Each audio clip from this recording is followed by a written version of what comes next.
Hi there, I'm Jim Zirin. Welcome back for more conversations. With us is our good friend Richard Haass, president of the Council on Foreign Relations. In 2016, before the presidential election, Richard wrote an important best-selling book entitled A World in Disarray, now available in paperback and as an ebook, in which he elaborated a challenging foreign policy inbox for the new president. Today, as we face a spur-of-the-moment summit with North Korea, a possible rollback of the Iran nuclear deal, a trade war with China, and tensions with the Russians over Syria, all complicated by a domestic political cloud over the presidency, Richard Haass ponders whether the inbox hasn't been weighed down by new problems of our own making, needlessly adding to those which were there when he first wrote his book. Richard, we're pleased to welcome you back to the program. Good to be here. Now, you've been at this foreign policy game for more than 40 years. And you've said recently... Thanks, Jim. You've said recently that this is the most dangerous time in your professional career. Absolutely. It's this combination of the world you essentially just described, and one could embellish that a little bit with quite a few more details, juxtaposed against an America that's divided, no consensus whatsoever about what our role should be, a revival of great power competition or worse, all sorts of global challenges that the world isn't close to being able to contend with. So you add all this up, and if you're not worried, to be blunt, you're not paying attention. Now, were these problems, many of them of our own making, in your view? Some are structural. The fact that there's more capacity and more hands, some of which are states, some of which are groups like ISIS, than at any time in history. That's not of our own making. These global challenges, how to regulate cyberspace, what ought to be the rules out there, what to do about climate change. These are not of our own making, but these are real challenges. In some cases, we haven't done as much as we might to help meet them. Some things are of our own making in no small part. I think we have scrambled the Middle East, both by what we did with the 2003 Iraq War, and then many decisions, in particular by Barack Obama, of things we chose not to do.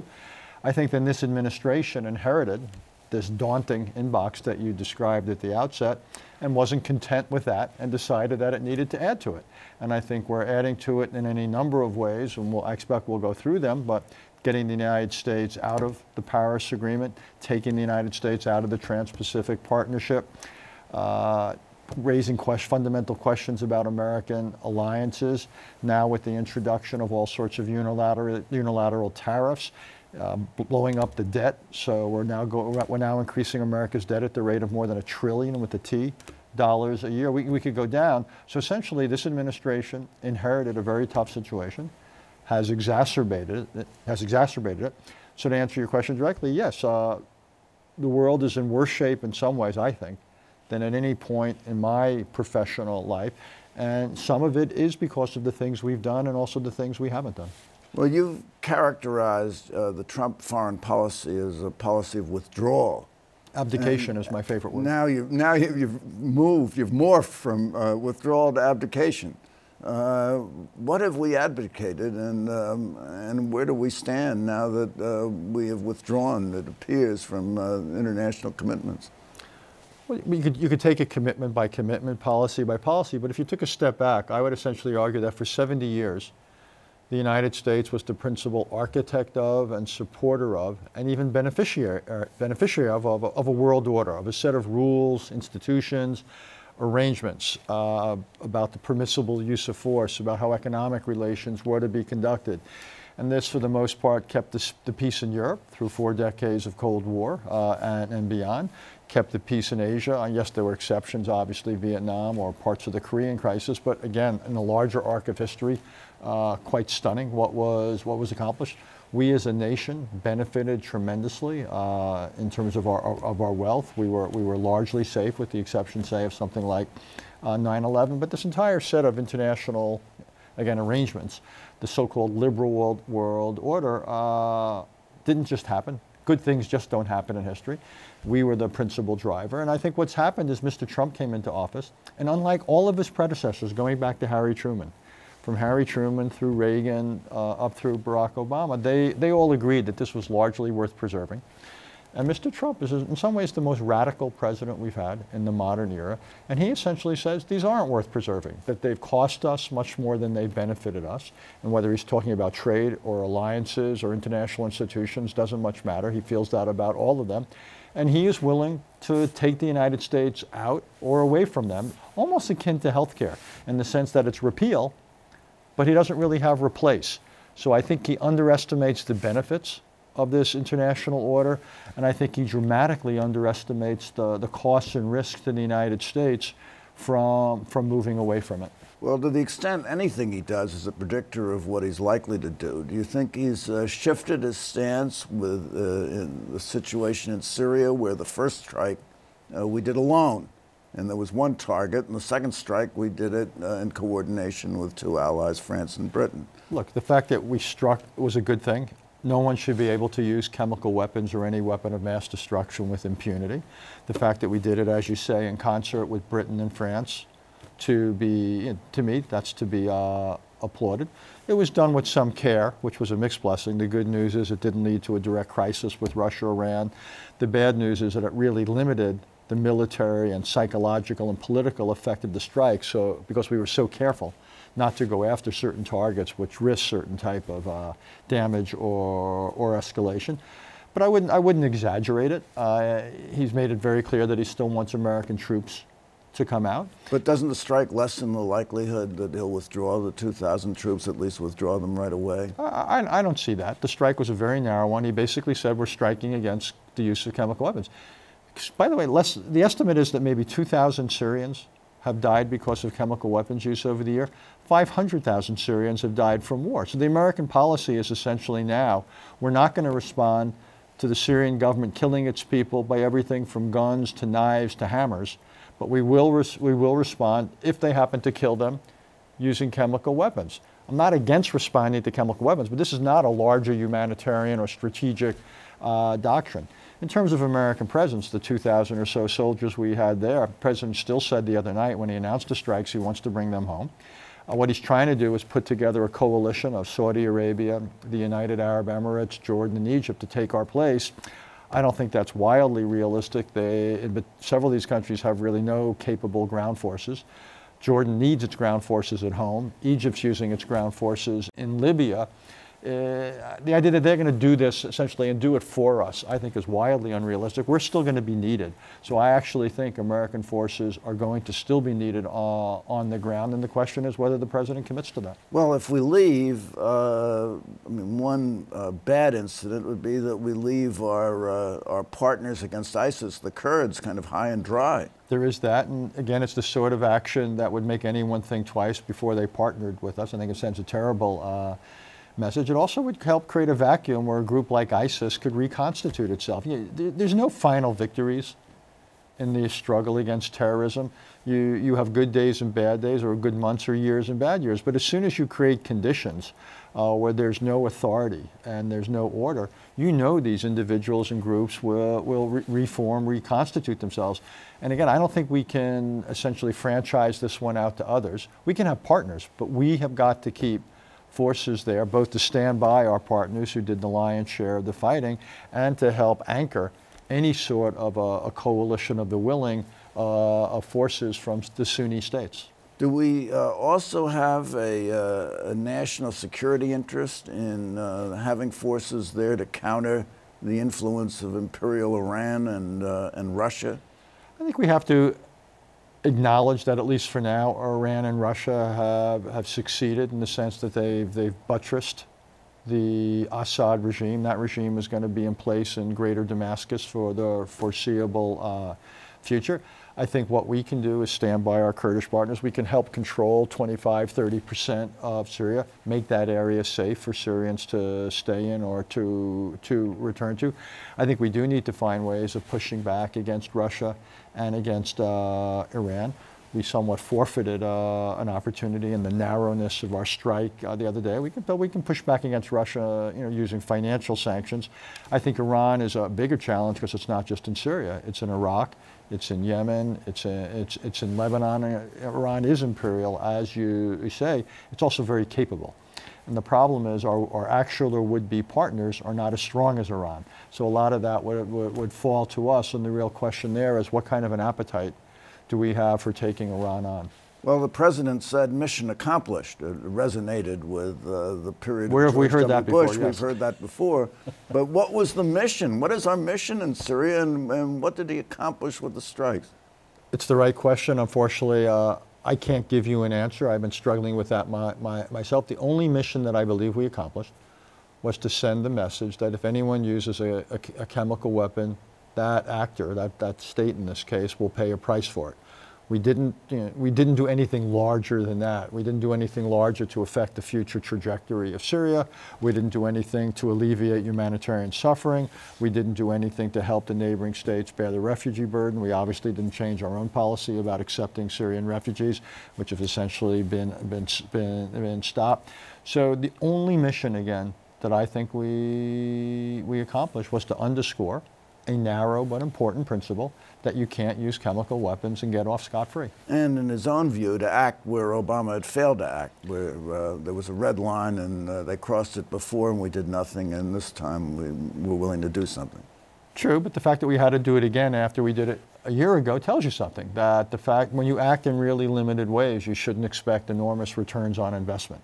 In this case, the deterrent effect of what we did a year ago clearly wore off. And I wouldn't exaggerate the deterrent effect now. The Syrians might well calculate we paid a price for using chemicals, but we benefited a lot. We eliminated various rebel strongholds. You and I think, could safely assume that Syria continues to have chemical stocks, that they could easily produce new ones if they need it. And they may calculate again at some point that it's useful, that again, the benefits to them strategically of employing chemicals far outweighs the likely cost they'd have to pay.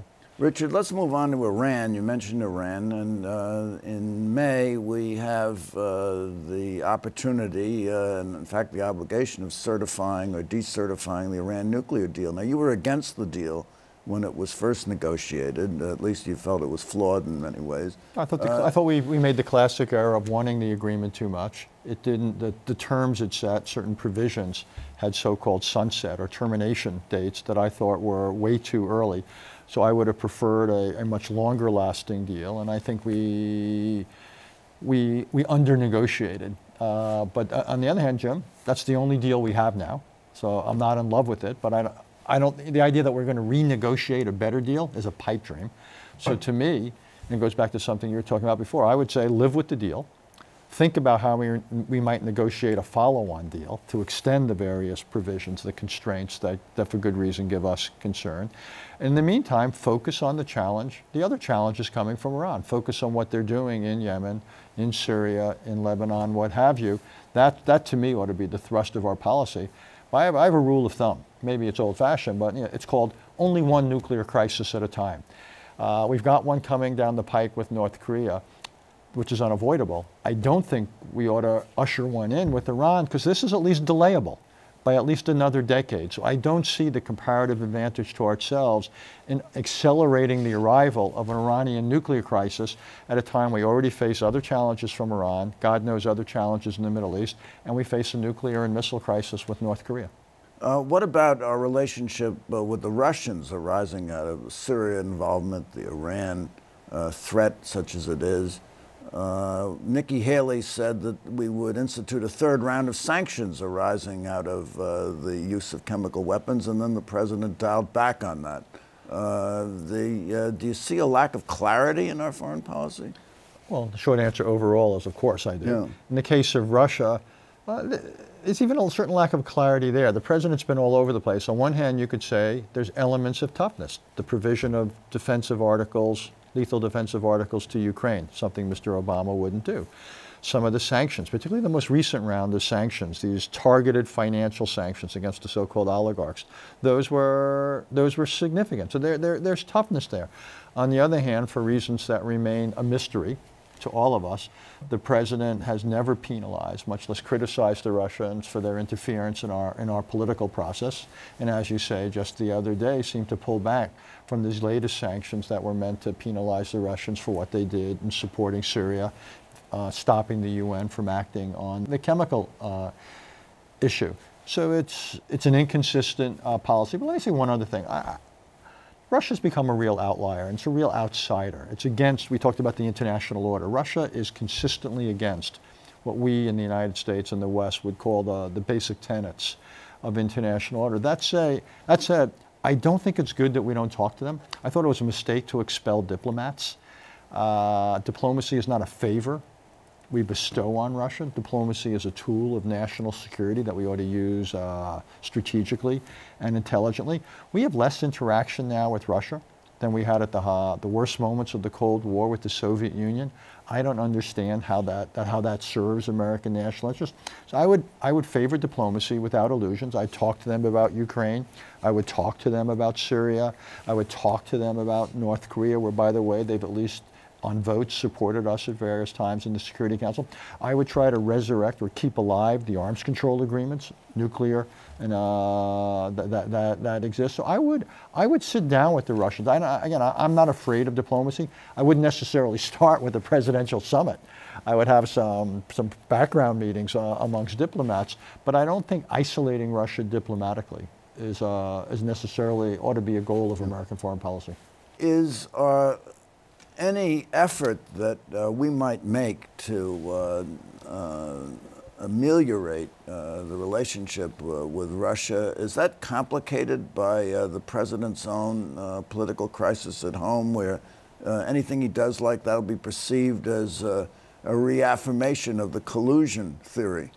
The short answer is yes. It's one of the many ironies, shall we say, of Mr. Trump's presidency. He obviously, for whatever reason or reasons, wanted to have a warm relationship with Mr. Putin in Russia.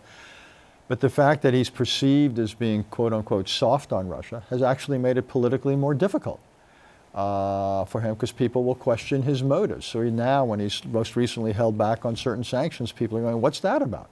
Why is he doing that? If he has a summit, people are going to question any signs of compromise on his part. He's actually made it more difficult to conduct the sort of constructive relationship, I'll use a generous word, that he says he wanted with Russia. He's actually made it more difficult to bring that about. You spoke of the summit. What about the upcoming summit with North Korea? Do you think it's been adequately prepared? Do you think it's been thought through? Was that a rhetorical question? Here it is, coming at a time when he's about to have his third national security advisor. Where do we stand with that? Are you apprehensive of a failed summit? Look, the short answer is I think a summit is more likely than not to happen. I actually think both leaders, for their own reasons, would like to have a dramatic meeting. Yes, I am worried about a failed summit and a rush to a summit without all the careful preparations. I don't like the idea of leaving big question marks when leaders get together, because there's then too much pressure and consequence. If they fail to reach agreement, the temptation for many will be to say, oh, we tried diplomacy, it didn't work, therefore now we have to turn to other tools, i.e. military force. I wouldn't want that outcome. Anyone who thinks a Korean war would be a cakewalk, to use a cliche, is divorced from reality. On the other hand, I don't want people to go to a summit and feel that no matter what they have to reach agreement. I can imagine agreements that might deal with some of the nuclear issue that would be structurally to our disadvantage. They might not deal with other threats adequately from North Korea, the conventional military threats or other issues. Or we might be willing to compromise too much in the way of our alliances. So I can imagine a summit failing and causing problems, or even succeeding and causing problems, depending on the details, which again brings us back to your question. We ought not to rush this. We ought to get this right. We ought to plan this really carefully. And we ought to begin with ourselves, but then work with the South Koreans and the Japanese, because we've got alliances to protect here. And we obviously ought to be consulting with China and Russia. And then, and only then, should we approach the North Koreans. If we can get all that done and have a realistic set of fallback positions and the like, fine.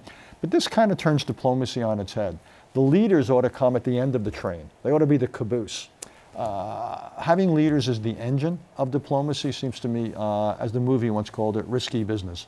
The engine, in your view, should be the National Security Council, thinking through all these problems as preparation of the summit.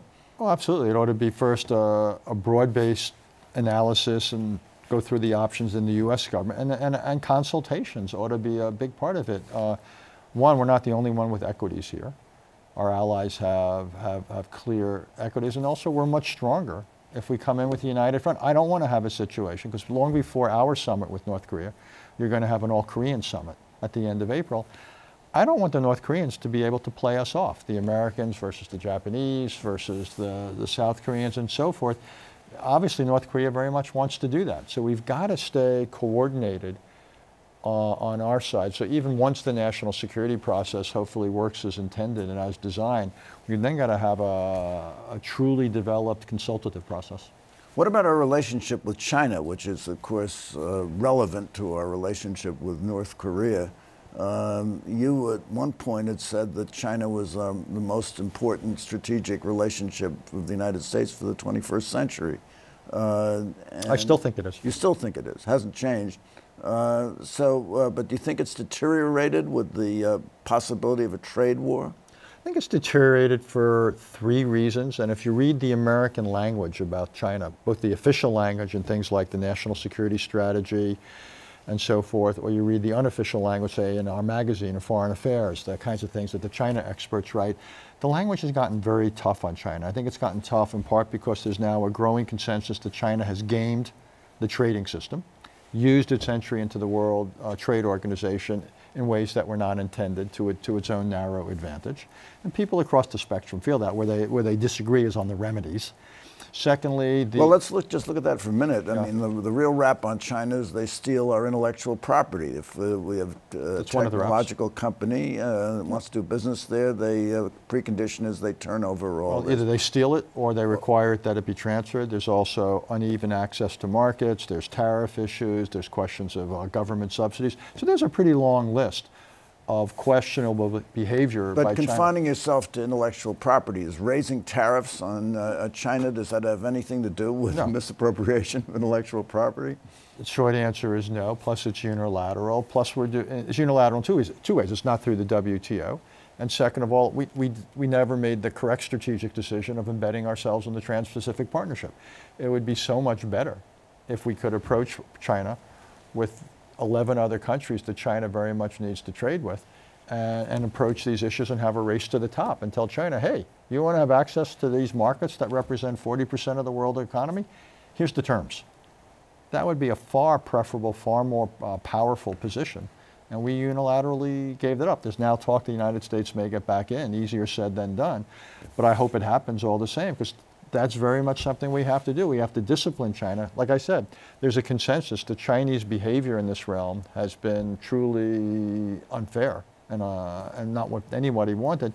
Where there's a debate is, again, over the remedies, and these unilateral tariffs are irrelevant, among other things, or counterproductive to the problem you're talking about. So Trump's solution seems to be having a new national security team. Now, looking back on the history of national security advisors, we had a succession of military people. We had Colin Powell and John Poindexter to Reagan. We had Brent Scowcroft, who I know you admire greatly, to Bush 41. And we had H.R. McMaster. Before him, Mike Flynn. So now we have a lawyer, John Bolton. Do you think that a military background is desirable in a national security advisor, or are there no rules for these things? There's no rules, because if you look at the people who you name, some of them, like Brent Scowcroft, I think are widely perceived to have been the gold standard of national security advisors, and some of the others, I don't need to single them out, something else, not quite the gold standard. So it's not their background per se. What I think matters is two things. Do you have enough knowledge of the issues and of government to make the process work? And do you have the temperament to ensure due process and fairness, that your own prejudices and preferences don't get in the way of how you make things work? Not a lot of people are good at that, because it takes both an ability to master government and a lot of self-control and discipline. And then there's the question of how you exercise, what kind of judgment you have. When you offer up your own views to the president, are they sound views? Well, are you apprehensive because Bolton appears, whom you know professionally, certainly appears to be a hard power guy who's not afraid to use force? Well, again, to me, it's not whether eager to use it. On occasion, hard power and force are the right things. On other occasions, they're not. My questions about John Bolton are on both sides of the job. Does he have the temperament where he's willing to have his own preferences take a back seat and to be willing to represent the views of others, to commit to a fair and due process, I'd say the jury is out. And second of all, I think he's just been wrong about a lot of issues. He was a big advocate of the 2003 Iraq War. He's in favor of tearing up the Iran agreement. The other day, a few weeks ago, he argued for the United States launching a military strike against North Korea. He said it would be lawful, and he used the phrase preemptive, which should only be used when something is imminent, but actually the North Korean threat is not imminent, it's gathering. So I thought his marshalling of international law was not correct to the question he asked. So I have questions, I'll be honest with you, I have questions about John Bolton's temperament for this job, and I have questions about his judgment. Okay, so unfortunately we've come to the end of our time as you have questions about the judgment of the National Security Advisor of the United States, but I have a question for you, Richard Haass. Yes, sir. Are we in the most dangerous period of the post-war era? Short answer, alas, is yes. Alas, yes. Richard Haass, thank you so much for coming by. This has been just wonderful. Thanks, Jim. And thank you for coming by. Tune in next week for more conversations. I'm Jim Zirin. Take care and all the best.